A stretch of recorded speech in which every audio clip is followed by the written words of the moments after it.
Olá, amigos. Este é o programa Mensagem Espírita, um projeto do Centro Espírita Caminho da Verdade, do município e cidade de Registro, no estado de São Paulo, Brasil. Por que fazemos essa observação? Porque nós, graças a Deus, temos amigos de outros países, companheiros, admiradores da doutrina espírita, tanto no Japão, quando hoje mandamos a nossa mensagem de carinho à nossa querida irmã Leodete Cato, e em Portugal, a nossa querida irmã Maria Silvério. São pessoas que nos acompanham pela internet, né? Esta possibilidade que Deus nos deu para essa comunicação em todo o planeta. Nós realizamos esse estudo, como já está sendo habitual, todas as quartas-feiras, e tratando de assuntos da espiritualidade, fundamentados no Livro dos Espíritos, que é a obra básica da doutrina espírita. E hoje nós, dado as circunstâncias, os dias que nós estamos vivendo, tragédias, pandemia, situações que muitas vezes nos abalam, nós vamos falar um pouquinho sobre o item 737 do Livro dos Espíritos, quando o título é Flagelos Destruidores. Repito, flagelos destruidores. Então, Allan Kardec faz a seguinte pergunta aos espíritos: com que fim Deus castiga a humanidade com flagelos destruidores? E os espíritos respondem: para fazê-la avançar mais depressa. Não dissemos que a destruição é necessária para a regeneração moral dos espíritos, que adquirem em cada nova existência um novo grau de perfeição? É necessário ver o fim para apreciar os resultados. Só julgais estas coisas do vosso ponto de vista pessoal e as chamais de flagelos, por causa dos prejuízos que vos causam. Mas esses transtornos são frequentemente necessários para fazerem que as coisas cheguem mais prontamente a uma ordem melhor, realizando-se em alguns anos o que necessitaria de muitos séculos. Nós vimos esse tópico, 773, nos remete a 744, também tratando de assuntos similares, mas nós vamos ficar com esta questão. Então, por que os flagelos? Nós estamos vivendo momentos que exigem a nossa reflexão. Então, nós estamos na época das águas, assim é conhecido vulgarmente, quando chove bastante, quando nós temos situação de calamidades. E nesses dias ocorreram no Rio de Janeiro, na cidade de Petrópolis, desmoronamentos, tragédias, muitas mortes. E então nós perguntamos, por que isso? Por que Deus permite isto?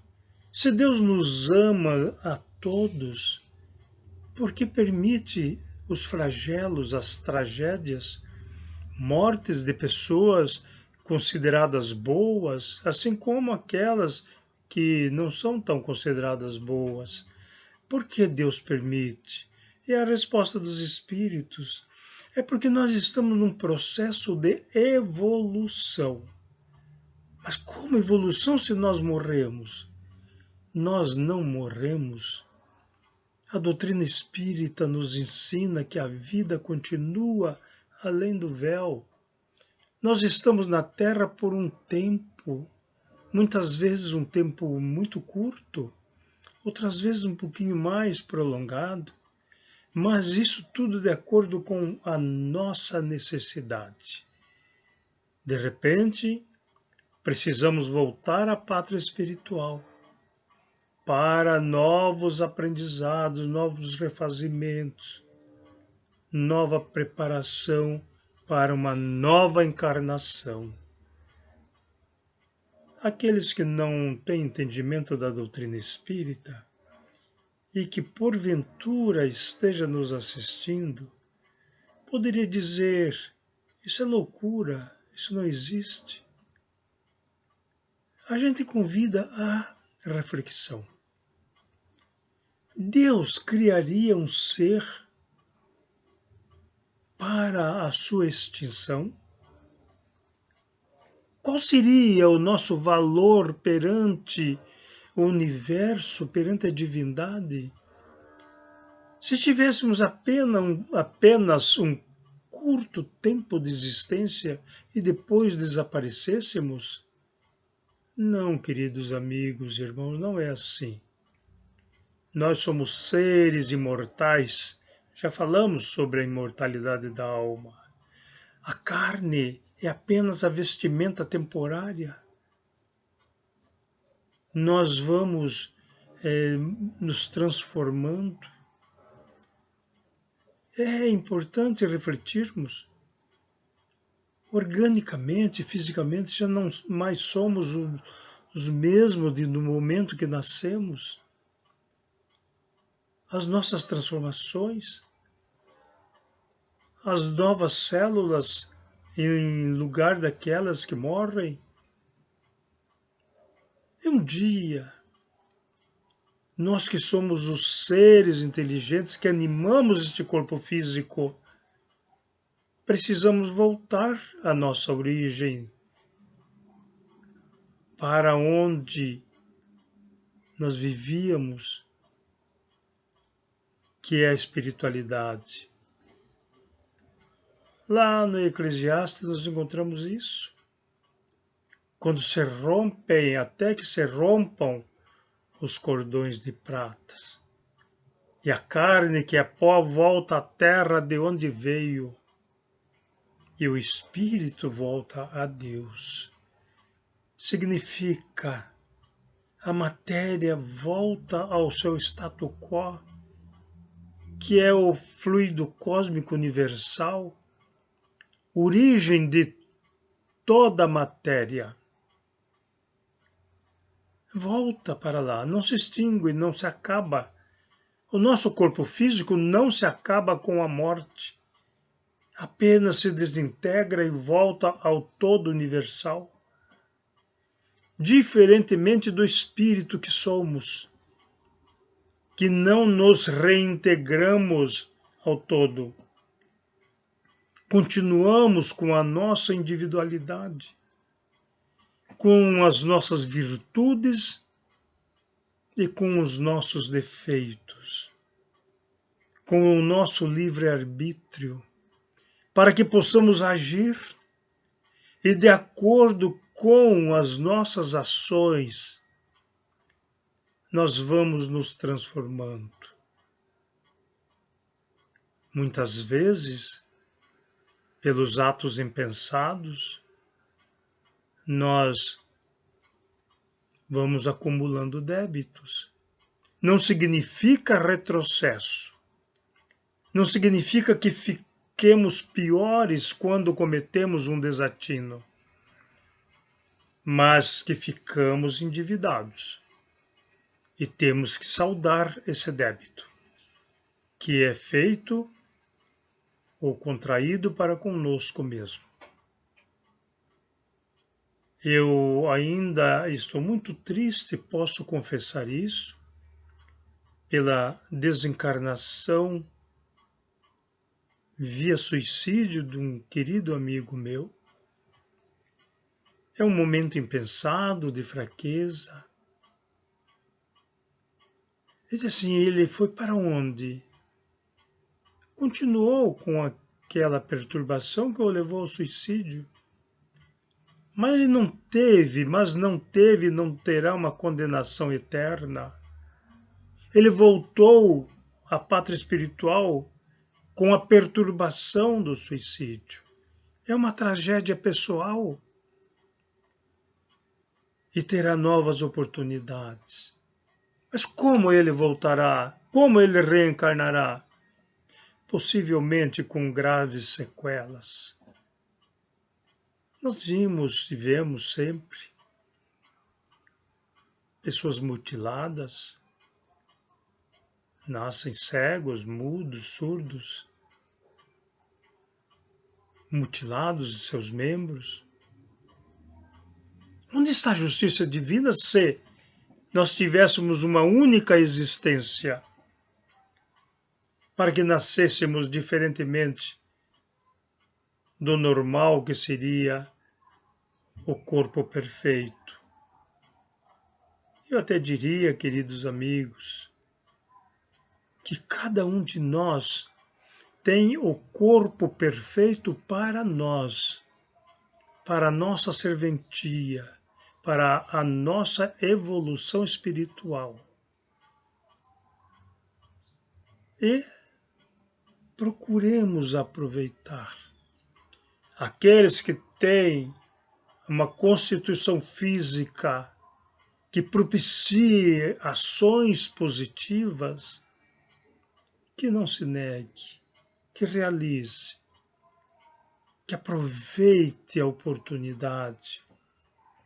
Senão, muitas vezes voltaremos, e há exemplos, a mídia sempre apresenta, as redes sociais, de pessoas que vêm sem mãos e sem pernas, com uma inteligência incrível, fazendo palestras, realizando ações. E nós pensamos, por que isto? Porque, com toda a certeza, eram pessoas inteligentes, corpos constituídos, que não souberam aproveitar. E aí se realiza aquilo que Jesus disse. É importante, estou falando aqui com as minhas palavras, que é importante que você entre para a vida sem um dos seus membros, do que com todos eles ser levado à Geena, que traduzido ao português dá a palavra inferno, o fogo. Quando falamos inferno, queridos amigos, é bom que se lembre, não estamos falando de um lugar circunscrito onde vão os maus. Não é isto.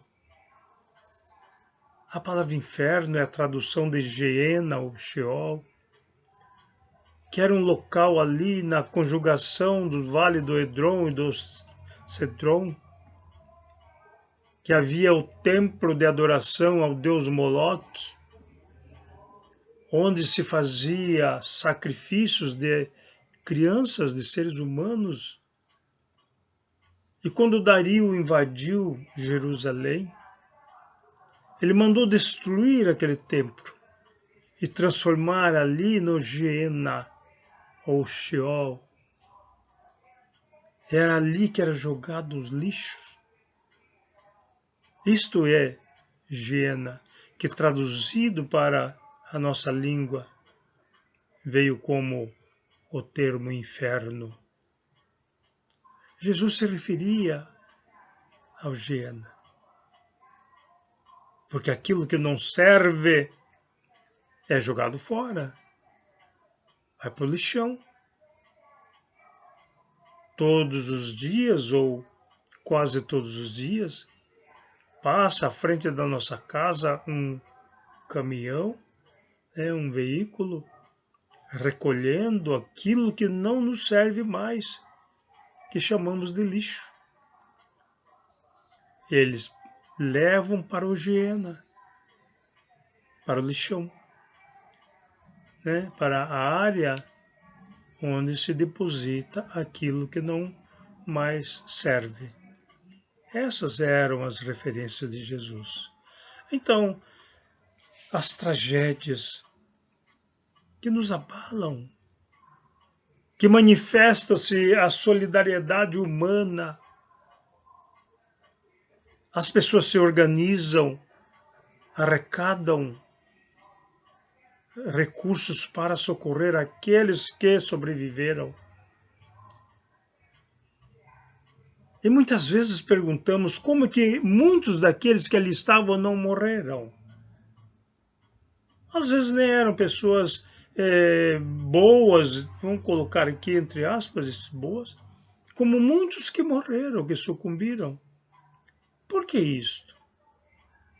Deus sabe por quê. Então, não façamos essas análises, mas que possamos socorrer aqueles que, de repente, recebendo ajuda, desperta para si: o que eu fiz de bom para merecer essa ajuda? Eu preciso fazer algo doravante. E aí, então, se realiza a obra divina no processo de evolução de cada ser. Isto, queridos amigos, é o processo divino para a evolução de todos nós. Mas lembremos aqui também as pequenas tragédias, aquelas que muitas vezes estão do outro lado do muro da nossa casa. Pessoas no catre de dor, que não têm recursos, que sucumbe por falta de assistência e que por vezes passam por nós despercebidos. Este ser, embora uma pessoa, passa por tragédia semelhante às tragédias coletivas. Necessita de amparo. E quantas vezes nós não percebemos? Então, este é o alerta. Para que, observando as grandes tragédias, socorramos as pequenas que estão ao nosso alcance. Queridos amigos, reflitamos sobre as oportunidades que nós recebemos para a nossa transformação moral. Deus não despreza, não abandona nenhum de nós, por mais indignos que sejamos. Mas Ele não faz por nós. Ele nos dá as oportunidades, nos inspira através dos seus mensageiros, para que nós realizemos. Não há milagres. A obra. Às vezes, mas eu tenho muita fé. O que você está fazendo para realizar a sua fé? Deus provê. Não. A fé é a alavanca que nos leva à obra. É Tiago que disse: apresenta-me a tua fé sem obras, e eu apresentarei as minhas obras com fé. É assim que nós vamos avançando, queridos amigos. Paramos por aqui. Até a próxima quarta-feira, dando-nos Deus a oportunidade da existência. Que Jesus nos ampare, que a espiritualidade maior esteja conosco, neste momento de profundas reflexões. Que Deus nos abençoe. Até o próximo encontro. Muita paz.